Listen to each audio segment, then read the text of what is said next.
જે લોકો સવારે 7 વાગ્યાથી ઉભા રહીને બપોરે 3 વાગ્યા સુધી અને બીજી શિફ્ટ બપોરે 3 વાગ્યાથી લઈને રાત્રે 11 વાગ્યા સુધી એ જ 4 રસ્તા પર લોકોને અગવડતા ના પડે એના માટે ઉભા છે.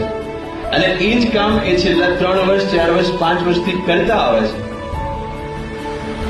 અને એ 1000 ગાડીને સ્મૂથલી પાસ કરાવે છે, એક ગાડીને ચેક કરવા માટે રોકે છે. અને ચેક કરી રહ્યો છે, જે મને ડાઉટફુલ લાગે છે કે કાળા કાચ છે કે નંબર પ્લેટ નથી, એ ચેક કરી રહ્યો છે, એવામાં એના ઉપર 10 ફોન આવે છે. સમજે છું તારી જાતને પટ્ટા ઉતરાવી દઈશ,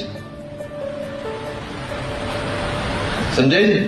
અને છતાં એ વ્યક્તિ બીજા દિવસે 7 વાગે એ જ કમિટમેન્ટ સાથે ત્યાં હાજર મળે છે. પોલીસની નોકરીનું સૌથી મોટું આ ચેલેન્જ છે કે ઇટ્સ અ થેન્કલેસ જોબ. અગર અમે 99 ગુના બનતા અટકાવી દઈએ છીએ, 99 ગુના બનતા અટકાવી દઈએ છીએ, તો એ કોઈ જ નોટિસ નથી કરતું. જે એક બને છે એના પાછળ આખી દુનિયા લાગી હોય છે.